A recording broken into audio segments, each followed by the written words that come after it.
voilà Pape Sané ñu ñëw. bu doole ñu doole ci chronique du jour bi non fi nga koy àggale. Madiambal Diagne qui perce le rideau frontalier quelle leçon à tirer. waaw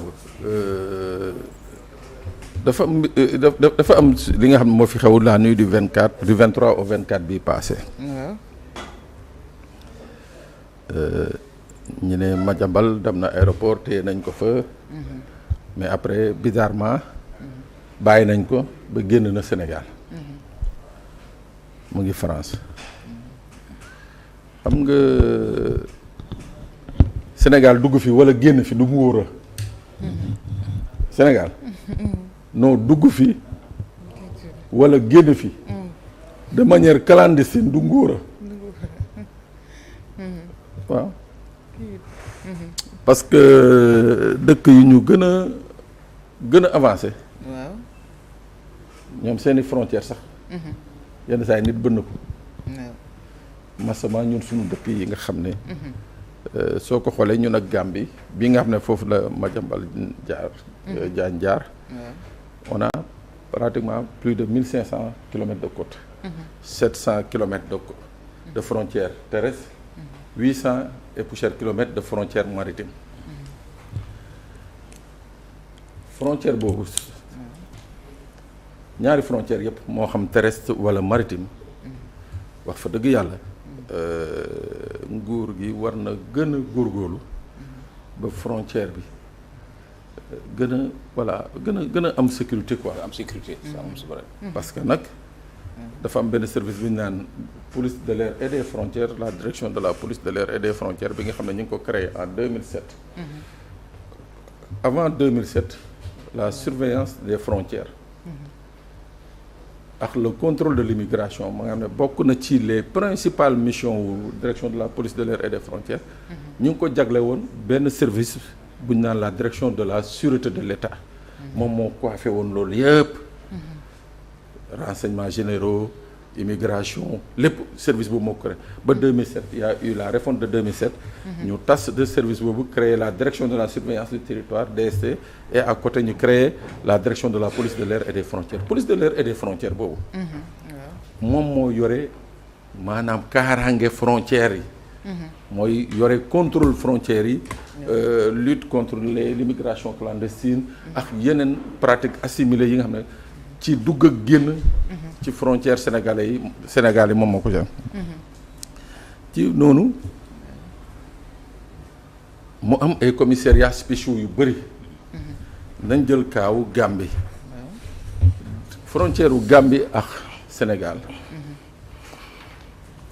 mun naa ne am na 3 ba 4 commissariats spéciaux. am na commissariat spécial bu Kaara. am na commissariat spécial bu Kër Ayib am na commissariat spécial bu fële Séléti am na encore beneen commissariat spécial côté Vélingara bi na le Kunkaane mais commissariat yooyu amuñu dayoo pour surveiller frontière amuñu dayoo boobu amuñu moyens financiers yi amuñu moyens humains yi amuñu moyens matériels yi pour surveiller frontière il faut dire la vérité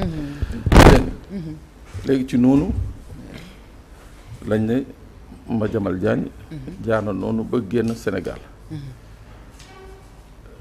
la question qu'il faut se poser c'est quoi? mooy waaw. wax naa ko fii keroog ajuma nan la ñu mënee xalaat ne que walla wax ni que Pape Sané dañ koy toppee lu day ni 21 milliards 21 milliards te amuñu benn dispositif ba ñu teg pour bu naree génn war bu naree def leneen. waaw loolu moom c'est une question. kii nga xam ne mooy ancien ministre Mansour Faye pourtant ñaata yoon la fi dem aéroport ñu delloo si ko dem na fi fële ca Cap Skirring fu nekk mais saa yuy dem dafa am benn dispositif bu koy topp bien sûr. mais dans le cas bii boo gisee bii ma ciy wax la ma waxoon ajuma laay waxaat donc xam nga coordination ci administration dafa am solo. waaw may fàttali encore une fois notification d'interdiction de sortie du territoire ñaar moo ci am. Il y a la notification administrative avec la jurisprudence du général Jean-Baptiste Tine bi nga xam ne Cour suprême moo ko rappelé à l'ordre boobu c'est une obligation pour l'autorité administrative ñu ne Assane Gueye yow kat dafa am lu la concerné doo génn. L'autre interdiction de sortie du territoire qui est d'ordre judiciaire boobu le juge n'est pas obligé informer la parce que enquête la moom kay day dem unité d'enquête bi mu ko dénk ne la waaw yow dikk wala yow section de recherche wala yow nangam sangam Seydina wool ma service yi nga xam ne ñoo yore frontière ak aéroport ak port ne leen Pape Sané mii bu mu génn bu dee dafa nekk bitim réew buy dugg si nañ ma aviser dafa am solo trop parce que wax ji il faut ñu leeral ko Sénégalais yi comprendre sur ce qui s'est passé à l'aéroport bu doon laa la wax bu doon am na message bu doon am na laa la wax message d'interdiction bu ñu yónni aéroport damay wax de mémoire textuellement message bi lu muy wax danaan à tout commissaire centraux commissaires spéciaux commissaires d'arrondissement commissaires urbains commandant de brigade de gendarmerie vous prie de s'opposer à la sortie ou à l'entrée dans le territoire national du sieur Pape Sané né le nangam sangam titulaire du passeport ningam sangam. Cette personne fait l'objet d'une enquête dans mes services. En cas de découverte, informer le chef de service nangam sangam. xam nga foofu waxuñu la benn yoon. soo gisee waa ji jàppal. moo tax il faut mu leeral. kenn bindu ko kenn waxu la dama ne bu dee sax bind bu dee message boobu dem na aéroport laa war a bu dee dem na. kenn du ñu bind ci message bi du ñu bind bu Pape Sané ñëwee. jàpp ko dañ ne boo yegsee wool diw nga informer ko. diw moo yore enquête bi diw moom moo la naan indil ma ko fii wala téyel ma ko maa ngi yónni nit ñi jël si ko. moo tax ma ne dans le cas d'espèce kii nga xam ne moo jiite aéroport wala kii nga xam ne moo jiite dikk mais repp nañu repp ba ñu naan leen diw bu mu génn dëkk bi wala bu génn dëkk bi buy dugg woo leen ñu diw moom di génn di dugg di consort ñu bàyyi noonu mu sedd noonu 4 heures du matin jox ko passeport am jox ko téléphone am ne ko demal non am na li nga xam ne buñ la koy wax da ngay utiliser xel tuuti pour comprendre. mais dañ ko intercepté aéroport aussi est-ce que boobu waruñ ko woon topp ko benn garde. waaw mais xam nga tu sais des fois. xool ko aussi. tu sais des fois. damay wax démb benn kilifa police. mu ne ma lii mooy laisser deux. mu ne ma ministère de l'intérieur mu ne ma dans tous les pays du monde situation yi bu amee dañ lay sacrifier. fa mu am mu ne ma foog mu am un bouc émissaire mu ne ma 1994. policiers yi ñu rey fii allée du centenaire. mu ne ma mais bay policiers yi di woote wàllu seen rajo mais benn kilifa nanguwul jël. téléphone bi joxe ordre. mu ne ma loolooy police. mu ne ma loolooy ministère de l'intérieur c'est comme ça que ça marche. mais ces deux gosses là wax fa dëgg yàlla on les a sacrifiés dañ leen tooñ. defuñu si dara. waaw. mooy dig bi ak kii. dig mu ne ma non dañ leen tooñ waaw il fallait sanctionner muy sanctionner ah kuñ téye minuit ba 4 heures du matin sans aucune base légale ñu téye la kooku xam nga ne def na effort. léegi nag le reste l'histoire jugera demain mais Madiambal génn gi mu génn nag foofu laay ñëw. waaw génn ñu ne dañ am ñu ko jàppale am nañu. non li leer ba leer j'ai dit xam nga bon ma xool ndax tudd dinaa nañ mën sa a ab dinaa mën a journaliste projeter. C'était quoi? C'était le 23 le 24. Ah, la date. Hein? La date. waaw nuit du 23 nuit du 23 au 24. 24. Hein? waaw c'était la nuit du 23 au 24 mooy maanaam c'était nuit du mardi au jeudi. jeudi bi Mardi mercredi bi. ah Mardi mercredi. waaw 24 ah 23 fii bu 23 mardi mercredi. voilà nuit soir du mercredi bi soir du mercredi bi mooy li may wax sunu frontières yi am na oto bu ko indi ba Medina Sabax taxaw benn Jakarta jël ko foofu jéggil ko frontière bi dugal ko biir Gambie beneen oto Range Rover jël si ko foofu Gambie yóbbu ko tout est planifié.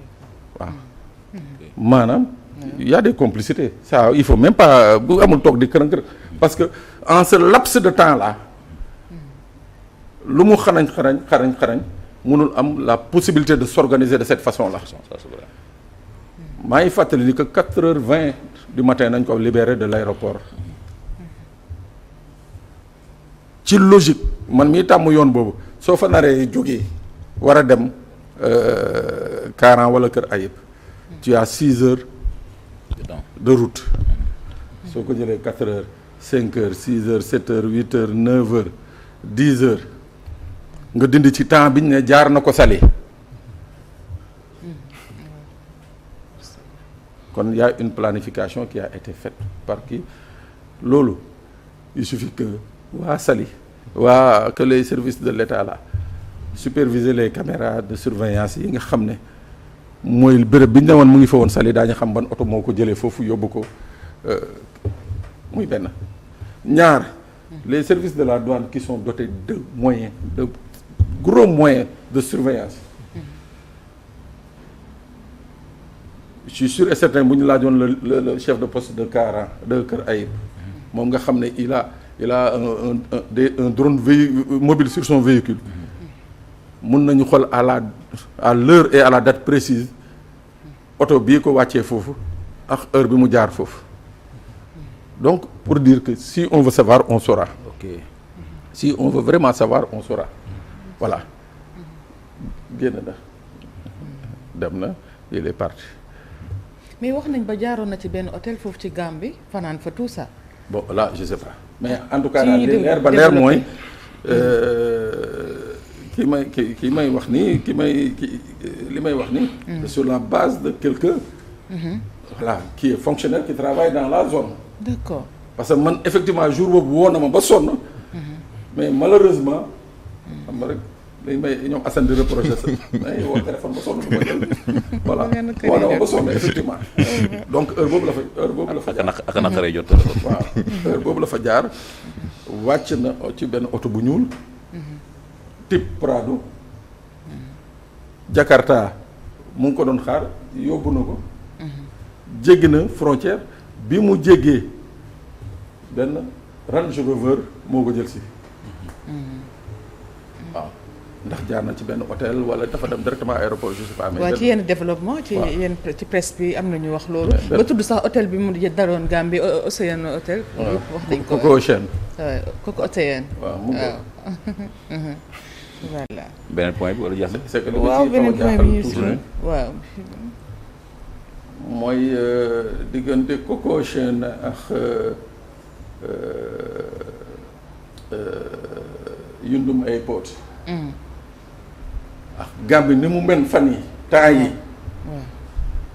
gisuma kuy daw di làqatu yàkkamti génn dëkk bi naan da ngay dem parce que diggante boobu rek circulation c'est benn tronçon le 20-25 kilomètres mais diggante boobu mun nga ko def 3 heures de temps ci embouteillage ak travaux yi nga xam ne moo am Gambie waaw mu ngi noonu. te aussi boo jógee Medina Sabax am na benn mbedd suuf boo xam moom moo lay jàllale biir Gambie. biir Gambie man jaar naa yoon woowule génnee dëkk bu ñu naan Arafat. mais yoon woowu man jaar naa ko ba génn doo fa dajeek benn force de l'ordre doo fa dajeek douane eaux et forêts sax doo dajeek moom c'est-à-dire que yoon la woo xam ne nii ku nekk mën na faa jaar ba dugg Gambie te fekk yow doo inquiété wu. boo duggee Gambie ngay dajeeg police Gambie. moom policier Gambie moom vraiment nice quoi. waaw ñoom moom côté sécurité moom ñoo ci mën Sénégal. waaw parce que ñoom immigration moom ñoom moom chaque 10 mètres wala chaque 30 nga day check point. te li ma ci gën a neex duñ fa nekk di la jéem a traquette quoi ñoom sama gis-gis quoi. xanaa peut-être mën nga fay jàkk yéen la bokka jox ñu ataaya quoi.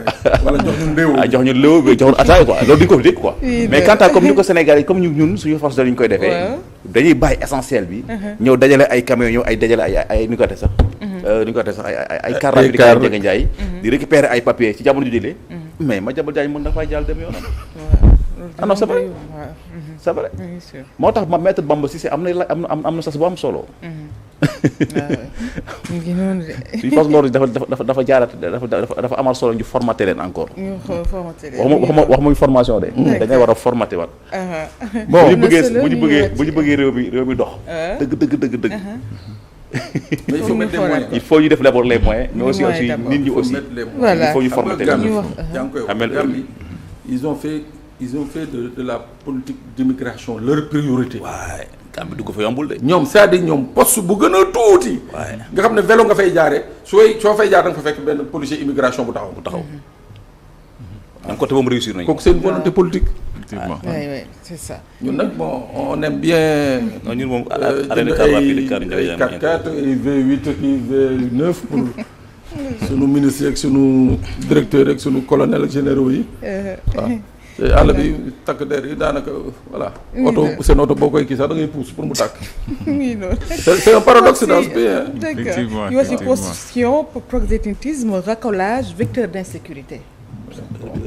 wala ñu kon ne pour bële. dañuy bàyyi beneen rek. mais bu ñu ciy wax moom duñu pare.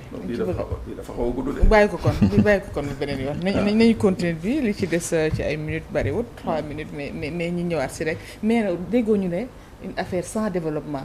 ci mbirum Madiambal Diagne bi ñu ci continuer ba tey ci aspect arrestation yi ñu def ci côté jabaram bi mais ci côté li nga wax surtout ni mu def ba dem loolu ba tey ñëpp a ngi ciy poser question kon Sénégal tey war na xoolaat bu baax kaaraangeem. li ma la wax sànq moom laay waxaat dama ne on n'a pas une bonne politique de l'immigration. tey Dieu sait que lii nga xam ne mooy l'Union européenne dans le cadre du Frontex li muy dugal Sénégal. bu ñu bëggoon vraiment mener une bonne politique à nos frontières daañu ko def. Il y a peut-être de la volonté mais les moyens ne suivent pas. Les moyens ne suivent pas des fois da ngay dem côté boobu Medina Sabax uti ñoom Baria nangam sangam ay mais njëngeen dugg ci àll boobu mais da ngay dem dugg benn poste benn dëkk nga fekk fa benn policier sénégalais. mais c'est suicidaire foofu nga xam ne village yi ils sont à cheval sur la frontière da ngay gis benn village Gambie buy am excroissance ba dugg biir Sénégal fekk ci sénégalais yi wala nga gis benn ay Gambiens yi nga xam ne dañu am ay mbokk fii Sénégal ñooñu abal leen tool ñu ñëw di béy ba finalement dëkk fa def fa tool léegi yow foofu nga ñëw jël benn takk der sénégalais teg ko fa yow da ngay yow kooku da nga koy mais xaru la da ngay rey doomu jàmbur c'est-à-dire kooku bu situation amee rek te chaque jour y a des conflits de terre yu fay am kii sama suuf la asana non sama suuf maam la ainsi de suite jaasi yi génn dóorante yi génn benn alkaati wala moo fay nekk pour war a gérer loolu mais je crois que moom laa wax ma ne suñu defoon ni par exemple y a une société que j'aime bien Kéléman soo jëlee la frontière Nganda yoonu Kaffrine bi. Nganda frontière ba foofu mais cette société là je crois que boromam foofu la dëkk Kaffrine. mais sur le long de la frontière boobu buy boole Gambie mais dafa tabax foofu moom dafa tabax ay postes jagleel ko may ko police de l'air et des frontières. ne leen indi leen seen nit ñun ça nous permet nous tamit Kaffrinois d'être en sécurité je crois que initiative yooyu nañu war a développer dañu war a fexe ba nga xam ne ñun suñu frontière quand même mu bañ a nekk muy heure yi do may na nag. Pape sànq yaa ngi naan problème de moyen mais est-ce que problème de moyen la wala fi ñu def les moyens parce que boo xoolee entre 2021 2024 on sait que le Sénégal am na moyen en termes de défense en termes de force de l'ordre am na moyen boo xoolee 5 ou 6 dernières années wu président Macky Sall y a une montée en puissance de nos armées muy si force yëpp am na loo xamante yokk nañ ko en termes de moyens mais est-ce que du fi ñu def moyens yi la c'est-à-dire on investit dans les armées on investit ci force de l'ordre yi bàyyi ko ci les centres urbains. Assane, la question est de telle pertinence. Tu me donnes même l'occasion d'en parler. xam nga tey jii nous notre situation sécuritaire au Sénégal fan la c'est-à-dire les craintes elles viennent d'où? Généralement des frontières. De notre frontière avec le Mali. Mais tey c'est-à-dire si on suivait une logique sécuritaire maanaam dañu bëgg protéger Sénégal. Toutes les unités de réserve de l'armée yi nga xam ne moo ñoo nekk fii Dakar gars yi di nekk fii di bourgeoisie embourgeoisé wu fii dans Dakar l'armée n'a rien à faire à Dakar. Ouais. Gis nga ces périmètres fonciers là dañ koy jël jaay ko tabax ay casernement ci àll bi ñu dem toog foofu surveiller nos frontières aujourd'hui c'est ça la logique gis nga tous les pays xoolal rek yow tu voyages moi je voyage beaucoup xoolal tey je prends un exemple comme le Maroc ou je prends un exemple comme le Ghana ou le Bénin parce que boo jëlee exemple France sax ñu ne na nga complexe nga quand tu vas dans ces pays Togo mais la majeure partie de leurs forces de défense et de sécurité ñu ngi leen basé au niveau des frontières parce que c'est là où se trouve le problème mais yow mënoon a sa frontière bàyyi fa yónni fa ñaar ñetti takk der tu laisses des centaines de milliers de soldats de policiers de gendarmes fii biir Dakar ñuy tambambaalu waaw di xëccoo ay secteur fii nangam fii sama secteur la fii du kii non on vend tous les cantonnements militaires on les vend et on les envoie là-bas à la frontière parce que aujourd'hui la crainte du Sénégal c'est les frontières. am na solo en tout cas. am na solo taabaa ñu xool ca. problème de volonté la politique. c'est ça am na solo en tout cas soo ko waxee ñu mere la mais c'est la logique. Malheureusement. am na solo Gambie loolu la ñu sutee Gambie c'est une sécurité qui est partie des frontières. Rek. Pour venir vers les centres urbains. On sécurise d'abord les parties les plus faibles. soog a ñëw ci biir. waaw am na solo li nga indi ci chronique sécurité bi tey macha allah voilà noonu la ñuy nuyu Assane ak invité am Assane. Fatou ñu fay la fay la bu baax nuyu ko suñu invité Ibrahima Bari di coordonnateur bu COPAS mooy cadre des organisations professionnelles artisanales du Sénégal.